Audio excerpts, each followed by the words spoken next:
10명의 전설적인 도둑들이 하나의 목표를 위해 전부 힘을 합치진 않고 배신의 배신이 판치는 영화 페이크다 이 병신들아! 오늘의 비하인드 스토리 도둑들입니다. 니네 거기서 뭐하니?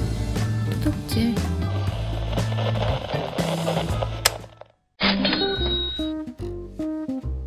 전작인 타짜에서부터 찰지다 못해 짜릿한 사이다 대사들로 아주 유명한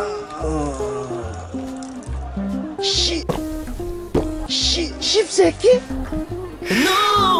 유명했던 최동훈 감독답게 이번 작품 도둑들 역시 찰진 대사들로 이쁘긴.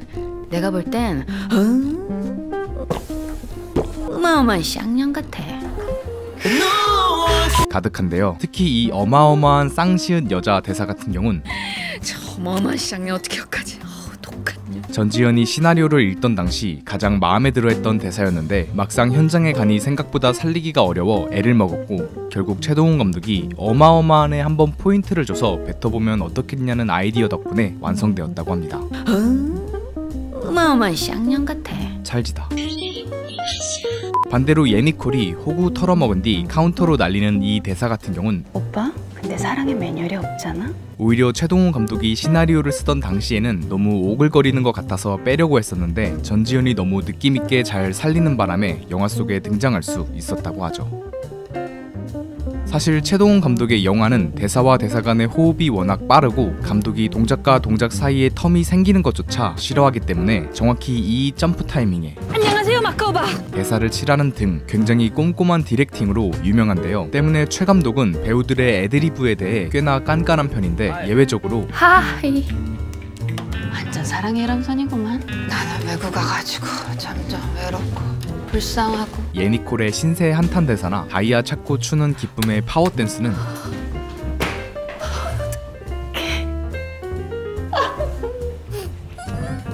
너무 적절해서 통과시켰다고 합니다. 완전 무대를 뒤집어 놓으셨다. 또한 펩시가 다이아를 찾고 스위치를 부시는 것도 김혜수의 애드리브인데 펩시의 당황한 마음을 대변하기도 하고 만약 본인이 펩시라면 자신이 찾은 것을 다른 이들로 하여금 쉽게 발견하지 못하게 할 것 같아서 즉흥적으로 떠올린 아이디어였다고 합니다. 화려한 캐스팅만큼 화제가 된 게 영화 속 화끈한 키스신이었는데요. 영화 속 능숙한 예니콜과 달리 실제 전지현은 최동훈 감독이 이번 키스신 장면은 NG가 나던 안 나던 최소 10번 이상은 촬영할 거라는 말에 부담이 되기도 하고 무엇보다 본인의 국내 영화 첫 키스신 촬영이었기 때문에 약간 긴장했다고 하는데요. 재밌는 건 이번 작품이 첫 키스신이었던 또 다른 배우 김수현의 입술을 훔친 남자 최덕문 역시 데뷔 15년 만에 첫 키스신을 찍게 되었는데 이 씬에서의 열연 때문인진 몰라도 최동훈 감독의 후속작 암살에 발탁되긴 했으나 첫 키스신에 굉장히 만족했다는 전지현과 달리 최덕문은 그냥 그저 그랬다고 합니다. 저 2점 드릴게요. 여튼 이런 키스 초짜들과 다르게 키스신에 익숙한 두 베테랑 배우 펩시와 마카오박의 키스신 같은 경우는 연륜이 있는 만큼 스무스하게 촬영되었다고 하는데요. 흥미로운 건 자세히 보면 두 캐릭터의 눈가에만 빛이 들어와 있다는 건데 이는 배신이 판치는 도둑들 사이 이 두 인물의 사랑만큼은 진실된 것이었다는 걸 표현한 감독의 의도된 장치였다고 하네요. 또한 원래 영화 속에는 예니콜과 앤드류가 직원들의 시선을 끌기 위한 키스신도 존재했었으나 개연성을 떠나 예니콜과 잔파노와의 관계가 퇴색될까봐 취소되었고 극중 숨막히는 전투를 펼친 너 내가 마음에 안 드는구나? 아닌데? 나 되게 마음에 드는데? 언니가 내가 별론가 봐. 난 너 마음에 든다. 그쵸? 제가 좀 나이 많은 여자랑 잘 맞거든요. 펩시와 예니콜 같은 경우도 둘 간의 키스신이 존재할 뻔했는데 펩시가 예니콜의 기강을 잡는 용으로 키스를 하고 그때 오히려 예니콜이 보통 이런 상황에서 여자들은 굉장히 당황할 거야. 그렇지만 난 아니야. 역으로 이 대사를 치는 장면을 최동훈 감독이 구상했었지만 촬영 막바지 너무 뒤늦게 떠올린 아이디어여서 아쉽지만 폐지되었다고 합니다. 참고로 영화 속 수많은 키스신 중 가장 많이 촬영된 키스신은 김수현과 최덕문의 키스신으로 무려 22번이나 촬영되었다고 하네요. 이게 키스야. 영화 후반부에 펼쳐지는 숨막힌 액션씬들은 장장 5개월 동안 길가 건물 부분은 부산 동강동에서, 내부 격투씬과 건물 외벽 부분은 서울 충무로 진양상가와 인천의 철거 직전 아파트를 오가며 촬영한 결과물이라고 하는데요. 특히 건물 외벽을 줄 하나에 의지한 채 끊임없이 이동하며 보여준 치열한 와이어 액션씬 같은 경우는 유상섭 무술 감독이 행위예술공연 반달루프를 보고 얻게 된 아이디어로 이를 발전시키는 과정에선 홍콩 영화 순류영류의 액션씬들을 많이 참고했다고 합니다. 다만 순류영류 같은 경우는 위에서 아래로 직각적으로 떨어지는 느낌을 중시했다면 도둑들에서는 평면적으로 계속 타고 이동하는 느낌을 더 살리려 노력했다고 하죠.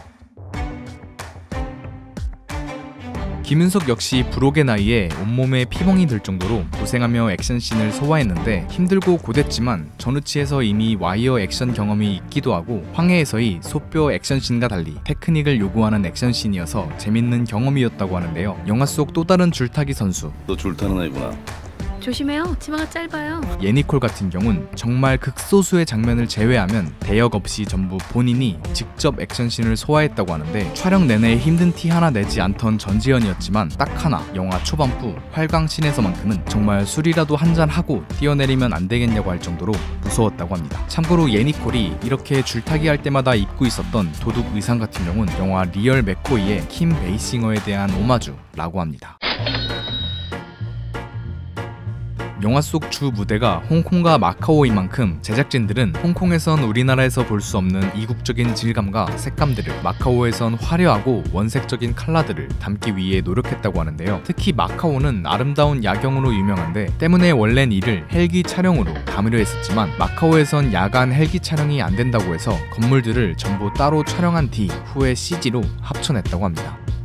촬영이 힘들었었던 건 마카오 카지노도 마찬가지였는데 실제로 돈이 왔다 갔다 하는 곳인 만큼 촬영 여건이 쉽지도 않았고 VIP 룸 같은 경우는 아예 촬영이 불가능해서 영화 속 VIP 룸은 우리나라에서 따로 촬영했다고 하죠. 참고로 저 테이블 위의 천이 굉장히 고급져서 임다라가 책상을 올라가는 장면을 찍을 땐 관계자들이 올까봐 불안불안해하며 후딱 촬영했다고 합니다. 여튼 그럼에도 배우들 포함 제작진들이 홍콩과 마카오에서 가장 힘들었던 부분은 바로 살인적인 더위였는데 참고로 저 냉장고는 소리가 너무 시끄러워서 전원은 끄고 조명만 설치해 놓은 거여서 하나도 안 시원했다고 합니다.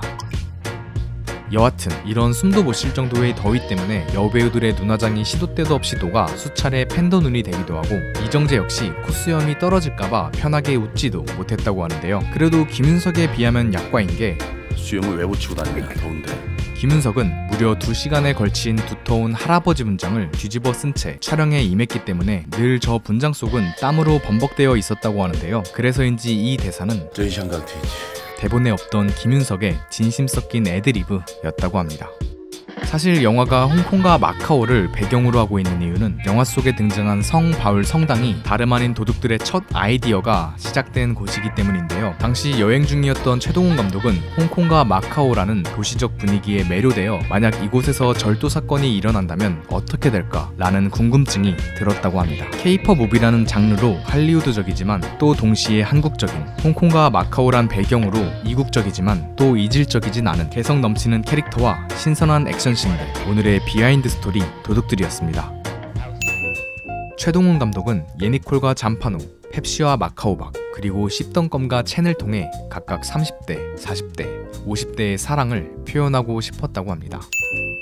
같은 K-POP 무비인 오션스 11과 많이 비교되곤 하는데 감독이 실제로 레퍼런스한 영화는 1981년 영화 도둑입니다. 감독은 오션스 11이 범죄 영화라면 도둑들은 캐릭터 영화에 조금 더 가깝다고 밝혔습니다. 영화 속 등장하는 손뭉치의 이름이 강아지 이름이 뭐예요?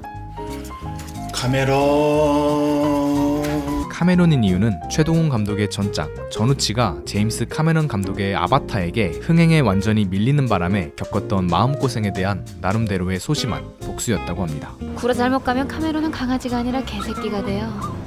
시끄라 이 개새끼야.